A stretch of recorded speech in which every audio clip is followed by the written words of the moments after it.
Welcome back to the Alt. Thank you for joining me again today. I'm your host, Shapirium. Big day in the NFL overall as Week 2 is finally in the books. Falcons get on the board in the win column over the Eagles. This is the face of a man who was happy to be wrong. I had the Eagles winning this game. I'll talk more about that in a second. We're going to talk teams that are 0-2 that I am sounding the alarm on and ones that I'm not. We're talking surprise 2-0 teams, contenders and pretenders among that group. And overall, injuries came out today. Benchings came out yesterday, that would be. And it was just a weird day overall for it to just be a Monday morning, Monday afternoon, and then a Monday night game. The NFL is back in full swing.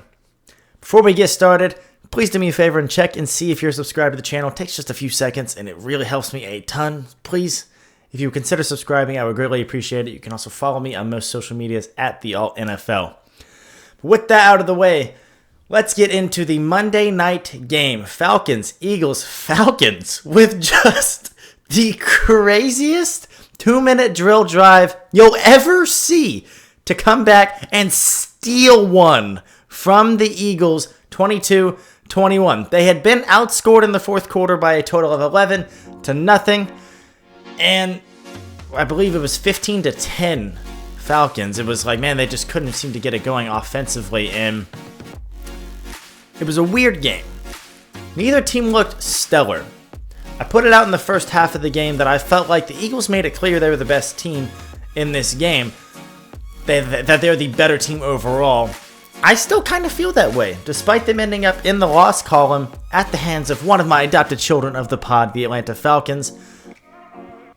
If you're a Falcons fan, and you're on the hype train like I am, this was the game you needed to see.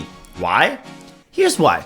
I still don't think they looked as good as they're going to if everyone stays healthy and they get more time to play together and Kirk Cousins gets a little more familiar with the offense and. A lot of things going against them still through 2 weeks of this season, but you got it done. You're in the win column. The Atlanta Falcons, the only team on my list of teams that absolutely could not start 0-2 to take my advice and win the game. Not that the other teams didn't try, but man, if you're Atlanta, you have the Chiefs this week now. It's gonna suck probably, for being honest with ourselves here, but at least it's like, well, we're not 0-3 if we lose this game. That was my key factor for that one. But great Monday night game because it came down to the end. That's what you like to see. I want to point out a few things regarding Atlanta before we get into Philly and what I think this could do for them moving forward. I don't think it's going to impact them massively. I'll spoil you there. But despite having a 15-10 lead in the fourth quarter, it looked like they were going to be down and out. Philly had an 18-15 lead with the ball, electing to throw it on third and short in the red zone.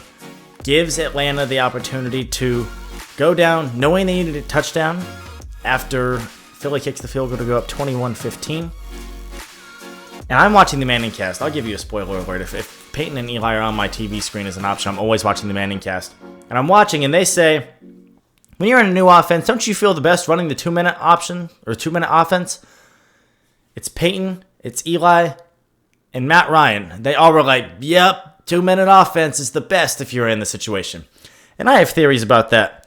If I ever get to the point in my life where I'm like making shirts or anything weird like that, I will make one, and I hope it's not already been done, and I hope it's not stolen from under me or something, because I tend to speak stuff like this, and then it happens elsewhere, and I'm like, I want to make a shirt that says, abolish garbage time defense. I hate it. I think it's the worst. I don't think it's effective. I think this idea of, just don't give up a touchdown, nothing more. Instead of playing your more normal defense as you would if it's like the first quarter and you're going against the personnel that you're going up against, even with the advantage at that point, knowing like, hey, they're obviously just trying to go deep, don't get beat deep. There's something about garbage time defense that just doesn't sit right with me. I don't know. With that said, Kirk finally showed exactly what we needed to see on that final drive. He ends the night just 20 for 29, 241, but 2 touchdowns. And nobody looked particularly spectacular. The one thing that I will say that was a key for the Falcons going into this year, in my opinion, was that Drake London is looking more and more like the guy they wanted him to be as the game went on. And as week 1 went on, it was like, I don't know that I love this fit. I don't know that I love this scheme for him. Week 2, complete 180 in my opinion. I love the way Drake London looked. And I think this is the sign that the Falcons needed going forward into a tough game. You're a day behind the Chiefs coming off the Monday night game. Tough one ahead for them. But you gotta love it for Atlanta to get the job done and steal one from the Eagles. 1 point. The difference in this one, 22-21. Jalen Hurts with a crucial interception, obviously crucial. It ended the game, trying to go down to set up Jake Elliott for the field goal. We know Jake Elliott is clutch with these field goals as the game's on the line.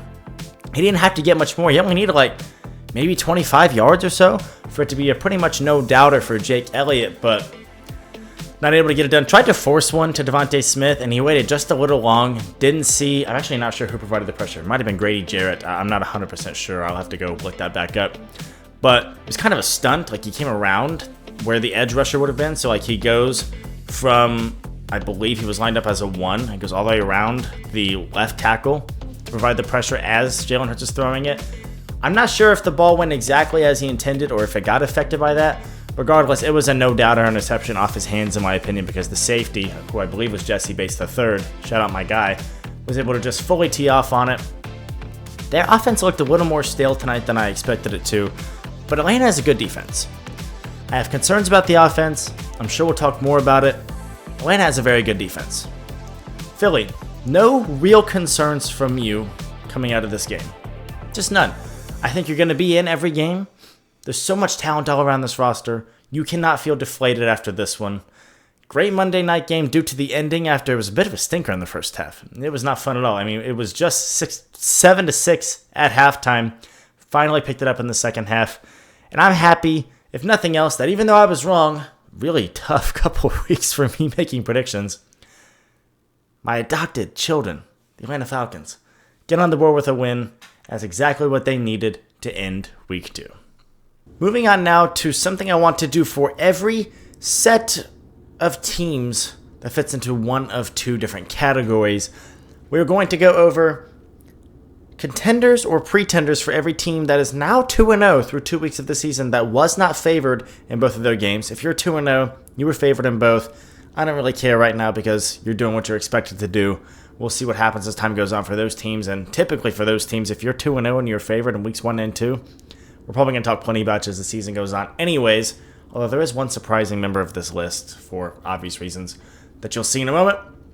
The other group we're going to talk about, 0-2 teams, everyone in the league between today and tomorrow. That's also true for the last category. We're going to split it up between 2 days. And we're going to talk about, for the 0-2 teams, do we sound the alarm? Are we throwing things overboard, jumping ship, freaking out? Have we hit an iceberg? Is the ship going down? That's the kind of stuff we're going to talk about for these 0-2 teams. I love a good metaphor. You'll learn that as you watch this show more often. But for now, let's talk contenders or pretenders. Here is the list of every team that is 2-0 that was not favored in both of their weeks 1 and 2 games. Pretty good list here, honestly. A nice little mix of teams where we're like, yeah, you're decent. Yeah, okay. And then it's like, oh, and the Bills are there. Kind of funny. And honestly, that is who I'm going to start with. Contender or pretender. Talking about the Buffalo Bills. Let's talk about what we've seen from the Bills in weeks 1 and 2. The Arizona game. I said last week, I don't think they expected to wake up Sunday morning of NFL Week 1 and to get punched in the face. And that is exactly what happened. But we saw just on Sunday that the Cardinals punched the Rams in the face and didn't stop punching. Matter of fact, they knocked them down early and went for the knockout blow and won the fight by unanimous decision. Arizona is legit, which makes that game already look better. But what we're seeing here with the comeback win in that one and the dominance that offense showed over a very solid Dolphins defense on the Thursday night game last week, they're solid. They're not amazing, but they're solid, is that Josh Allen can go into Superman mode and win games for you. Doesn't really matter who's around him. The depth has been a major talking point, but the thing is, the pieces that he had from last year, he's not even using. He doesn't even throw to his tight ends right now, which is just kind of strange. I didn't see it going this way. In all honesty, I thought that it would be a little bit different for them, but that's just how he's played so far in weeks 1 and 2. And he's made great with his weapons. 10 different players through 2 weeks have a catch. And we're talking about a game in the Thursday night game last week where they didn't even really have to do too much to win because the defense helped them out massively, although the Dolphins offense had a lot to do with that as well.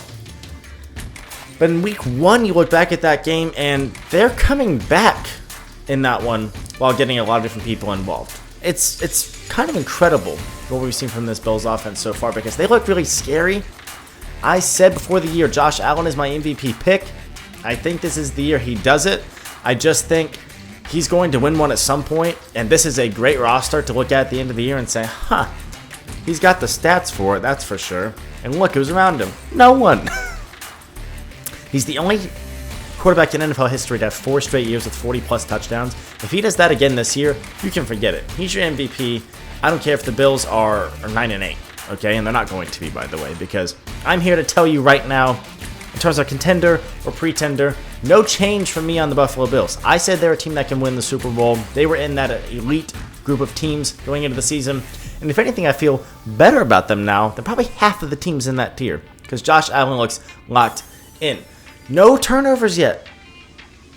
No turnovers yet at all from Allen. And the Arizona game had a ton of opportunities for it because he had to will them to victory there. That's when you see kind of cowboy Josh Allen come out usually is, oh my God, we're down. We shouldn't be down. I have to do everything. Panic, freak out. I want to say it was like, maybe it was Kyle Brandt that said that he goes, it's like a sugar rush, Josh Allen, and we're not seeing that as much these days. 100% I agree. And I think that that is making him all the more dangerous. He's just one of 2 2-0 quarterbacks without a turnover. We'll talk about another one in a minute here. The other thing I want to mention is that right now, and going back to last season, where he was easily the most under-the-radar halfback in the league, perhaps because the Bills didn't have a great start to the year, and the story in the latter half of the year was Allen is willing them to victories, the Stephon Diggs drama, things of that nature. But James Cook is their first true RB1, definitive RB1 of the Josh Allen era. And if I'm being honest with you here, knowing that and having discovered that going into the season, does that not almost make the lack of wide receiver depth in particular worth it? And look at the guys they have. I trust Khalil Shakir in this offense.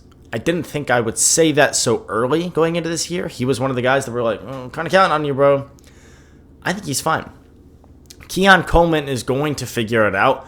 It takes time to get involved in this offense. Look at Gabe Davis, who was very flash in the pan-ish during his time. It was feast or famine is really what I should say there. This offense gets the ball to everyone, and it is very much a game-by-game basis. Keon Coleman is going to figure it out. But the inclusion of James Cook into this offensive scheme as a bona fide weapon has me terrified of the Bills if I'm an AFC team. I think you want to look at it and say, okay, they're not, I don't know, they're going to be able to get it done when it matters. Yes, they will, because Josh Allen can get it done when it matters, and that's all that matters. You want to make the jokes, fine, they haven't got there yet. Peyton Manning hadn't been to a Super Bowl yet in this point of his career either. Are we concerned? Are we looking back at Peyton Manning's career and saying, oh my God, he didn't get to a Super Bowl until year, 9? Something like that, maybe 8. I think he made it in the 2006 season, which I think was year 8 for him. Give me a break. I'm not concerned. The Bills are going to be fine. This is the easiest one on this entire list, so it's good to get them out of the way first. Buffalo Bills, certified contender. I don't think I'm going to get much pushback on that either. Out of the teams that are 2-0 that weren't favored in both games, they're easily the best team on that list. They weren't favored against Miami because it was a home game for Miami, and both teams were expected to be pretty good this year. We'll see what happens for Miami. For now, Buffalo's in the driver's seat in the AFC East, and the other 2 teams that were expected to compete in that division haven't looked amazing. Moving on now to the only other contender or pretender team that we're going to get to today, the 2-0 team that was not favored in both of their first 2 games. Let's talk about the Pittsburgh Steelers.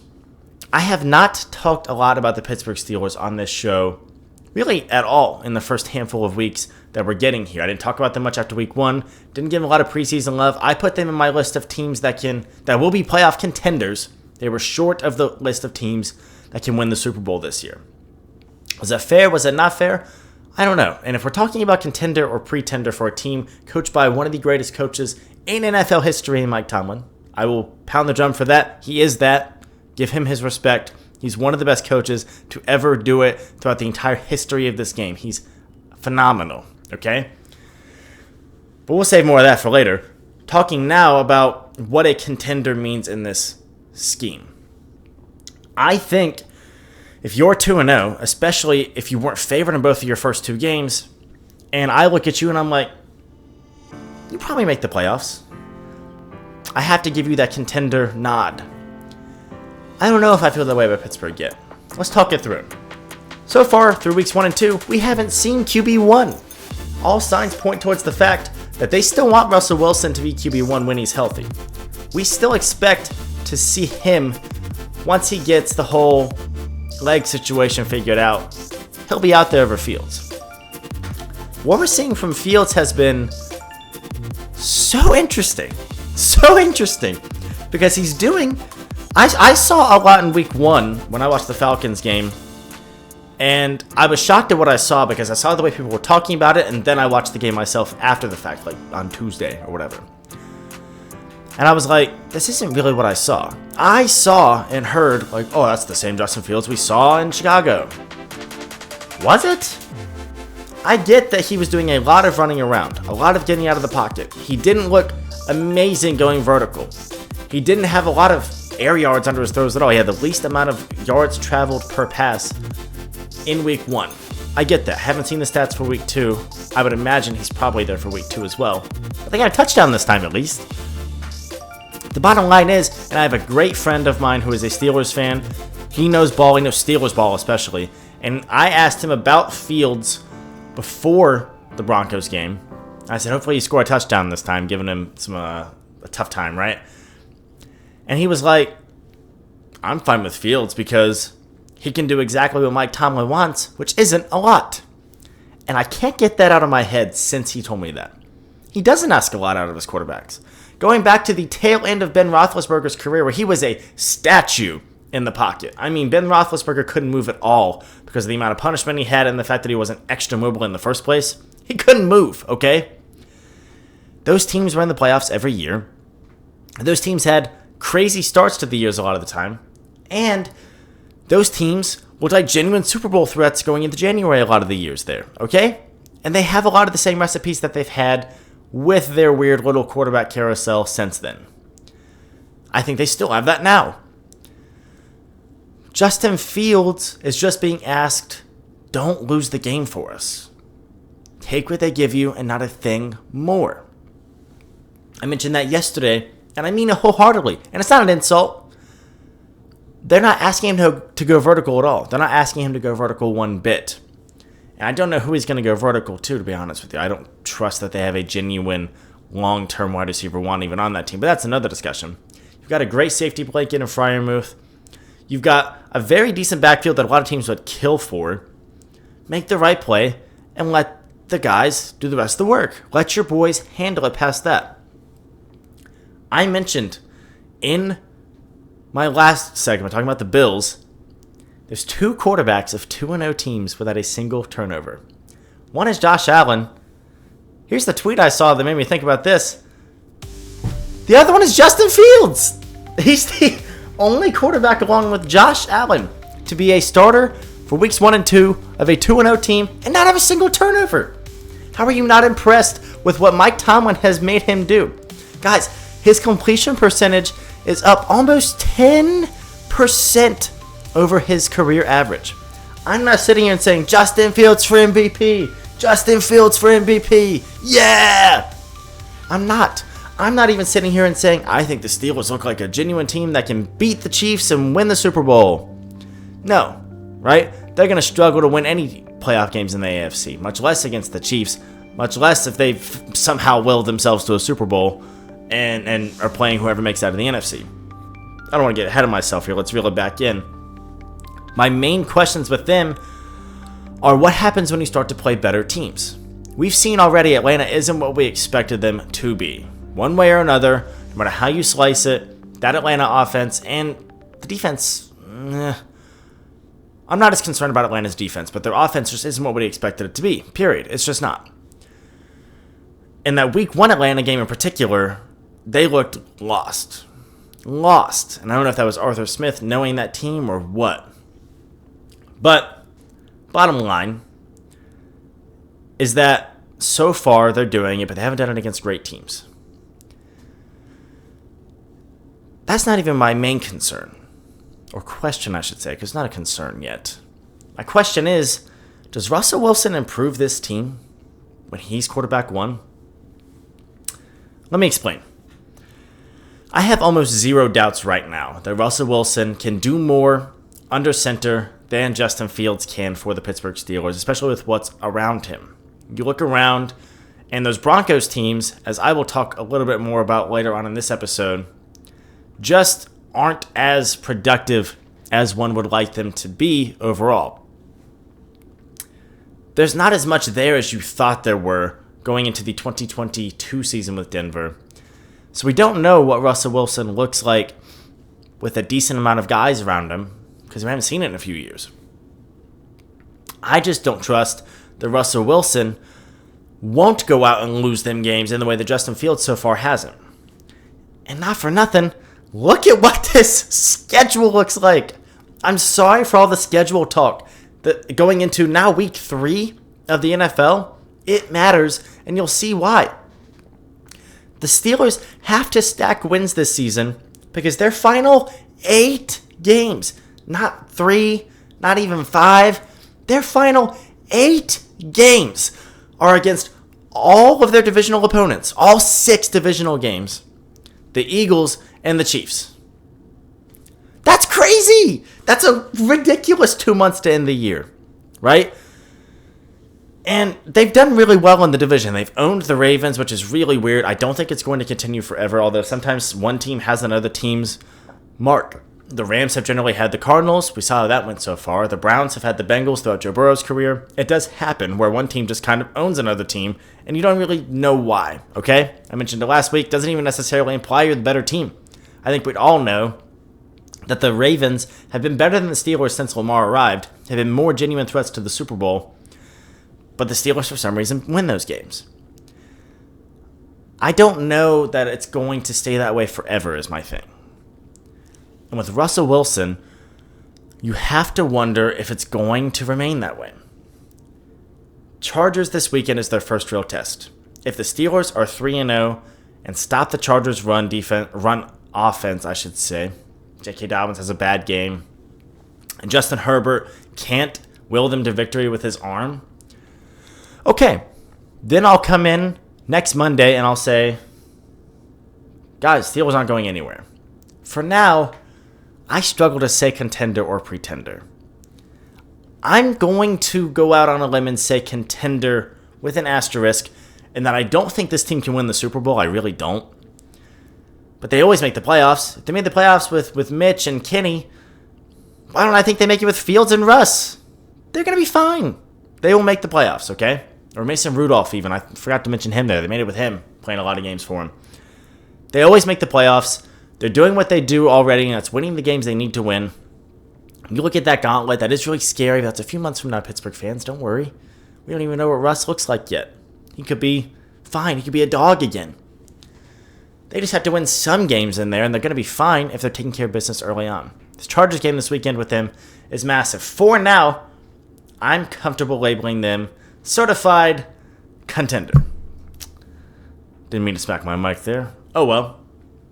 That is all I'm going to cover in contenders or pretenders. Now, we will get to the latter part of that group tomorrow. That is Vikings, Saints, Bucks. Now, 0-2 teams that I'm going to question and say, do we sound the alarm? Genuine question to ask here for every team that's 0-2. As I talked about, I don't have the exact stats in front of me. They're horrendous. They're easy to find. When you go 0-2, your odds of winning the Super Bowl go down tremendously from being even 1-1. 0-2 teams simply do not have a sustained amount of postseason success. Granted, there's a weird mix in there of like teams who are really bad and teams who are just happen to be 0-2. We'll talk about some of both in this one. Speaking of bad teams, I'm sorry, but let's go ahead and get the first of these out of the way. The New York Giants. Should we sound the alarm for the New York Giants? Yes. What? I'm not going to play with you. There's no suspense with this one, like there was with the Steelers. Oh, is he going to say contenders? Is he going to say pretenders? Yes, sound the alarm for the Giants. Yes. Panic. Panic. They look awful. Malik Neighbors is a home run. Okay. That defense kept them in the Washington game. I'll give them that. But they're going to struggle to keep them in a lot of these games because they're going to have to really carry the load for their offense to be able to keep up and win games as the season goes on. I'm sorry to say this, Daniel Jones looks miserable through 2 weeks of this season. And I don't know how many more games you can roll him out as your starter if they don't get at least one win over the course of this time. And it doesn't look better. I talked myself into a situation. I said this. I didn't predict it. This was not me predicting this. This was not my prediction. I didn't have them making the playoffs or anything. I'm talking to my brother-in-law, who I mentioned is a Giants fan. And if you didn't hear me say this a couple of weeks ago whenever I said it, I said I talked myself into a situation where the Giants went 10-7 as a genuine possibility. Now 7-10 feels a lot more likely. But I was like, you get a weird win here, a missed field goal from a team there, fluke play here, that crazy Daniel Jones game here, and then all of a sudden these other games are really winnable in the first place. You're 10-7. Again, wasn't predicting it, just saying it's a possibility. Their weeks 1 and 2 games were a part of that 10. They needed to win both. The Commanders are the one team they've owned in the Daniel Jones era. I didn't even talk about it last week. They've owned them. We had 2 teams this weekend, one of whom has owned the other, come out with victories. The Rams have owned the Cardinals, especially in Arizona, which is even weirder, honestly, than owning them at home. And the Cardinals throttled them. Commanders didn't throttle New York, but they looked like the better team, did they not? The Commanders absolutely looked like the better team.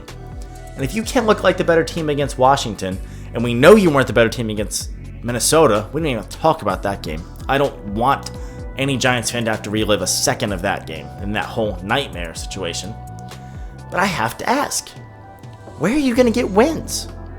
There's always a weird 1 or 2 that a team gets, but this defense has to keep them in. Please, do me a favor, and if you're a Giants fan, divert your eyes. You're not going to want to see this if you haven't already seen it. But divert yourself to this tweet from Jeff Curry, a writer for CBS. This is real, this is a genuine stat, and I am shocked at it. The Giants, on Sunday, became the first team in NFL history to score 3+ touchdowns, allow no touchdowns, and lose in regulation. What are we doing here? It's the same concern I had with the Falcons in week 1. Granted, I said this before I watched that game, and the offense did them no favors in that one where the Steelers kicked 6 field goals. It's like, okay, 6 field goals means they were in scoring position 6 times. That's a lot, okay? And an NFL team, especially a good one, is going to score touchdowns in 1 or 2 of those, and all of a sudden you're talking 30 points before you bat an eye, and you're like, whoa, what happened? That's what happens a lot of the time. This defense, they just were too bend, don't break. You need to, at some point, go a little more all in. Jane Daniels was making the right throws all day on Sunday against New York. It seemed like every time that it was like 3rd and manageable. And it was like, what's Washington going to do? Daniels made the right play. And I'm not shocked to see that. I really like Jane Daniels as a prospect. I think he's very NFL ready. And I'm happy for him that he was able to get his first win over this Giants team. But I think it says more about the Giants' game plan that they continuously let themselves give these plays up. Really soft zone coverages from what I was able to see. And that's not a analytical breakdown. I'm not acting like I watched the All-22 or anything. It just seemed like there were holes in that defense, and the pass rush wasn't able to get to Jane Daniels enough to make good on it. On a lot of them, I'm concerned for the Giants. Sound the alarm. You're going to struggle to win 4 or 5 games unless Daniel Jones is able to play better. Point blank period. Now, let's talk about another really bad team before we get into the other ones real quick. Panthers. This one is going to be quick because I'm going to ask Treads about them tomorrow. He'll be able to tell you more. Do we sound the alarm on the Panthers? Yes, 100% we do. You benched Bryce Young for Andy Dalton, which makes no sense. And my issue with this team is my issue with them that I had last year, which is, okay, you took the quarterback, but you have no talent on this roster. None. You shipped out all your talent and have got basically nothing in return for it. And then you look at what they've given up in draft picks. Look at the draft picks that the Bears have taken players with that were the Panthers picks that were traded to them. It's bad. It's really bad. On top of DJ Moore, on top of CMC, on top of Brian Burns. And it's like, no wonder this team can't get it together. There's no one there. It's the Will Smith in the living room meme. Except I don't even know who's Will Smith in this situation, because it's not like, Steph Curry looking around being like, dang, look around. There's no one here, I guess, except Draymond or anything like that. It's just like, it's just an empty living room. It's like, there's no one here. There's no one here for the Panthers. They lack talent. That's my issue. And it's going to get a lot worse before it gets better for the Panthers and their fans. I feel terrible for them. Andy Dalton, I'll say this about, and we'll talk more about it next week, because I'm actually going to see Andy Dalton in person, presuming he's their week 4 starter against Cincinnati in Charlotte. I think benching Young for Dalton makes no sense for 2 reasons. I guess one real reason. Let's just say one reason. The reason is you're saying, okay, Bryce, you're probably not the guy right now. Okay, if you're seeing enough to bench someone that you think might be the guy, tells me you don't have much faith in him moving forward, okay? With the way Bryce Young has played, he's going to lose you a lot of games. Let's just be honest here. And so, okay, if Bryce Young's not the guy, you probably need to move on. Yes, that's right. Yes, we do need to move on, okay? How can we get a guy who's going to be the guy moving on? If you're going to move on from Bryce Young, someone else has to take that place, whether it's this year's draft or next year's draft. I saw someone talking about Arch Manning to the Panthers on Twitter today. That's 2 years from now. You're going to suck for 2 more years? Come on, man. If the idea is, well, Andy Dalton gives us a better chance to win right now, okay, I don't disagree with that, actually. I'm significantly more scared about going to Bengals-Panthers than I was with Bryce Young there. I was like, let's go. Bryce Young stinks right now, if we're being honest with ourselves. Now Andy Dalton's there, I'm like, ugh, he's 2-1 against the Bengals. He seems to have a bit of a revenge aspect because him and Zach Taylor have a weird thing where Zach Taylor benched him on his birthday. Whole thing. And now it's like, yes, I agree Dalton gives you a better chance to win this week. I don't think, however, he's going to be your guy 3 or 4 years from now. So if his thing is, I'm going to win you more games now, okay, you're going to hurt our draft pick, bro. And I know no NFL team wants to be talking draft pick in week 3. That's what we're doing with the Panthers. You're not making the playoffs. I would bet every penny I own that the 2024 Panthers, no version of them, is sniffing the playoffs. And I bet you at home listening would do the same.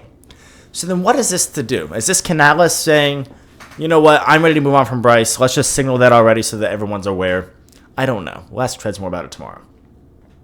One thing I will say, he was hesitant to talk about how much Tepper, the owner of the Panthers, had to do with the decision to bench Bryce Young. He said he would keep that private. I take that as he was involved. He knew what was going on. I don't love that.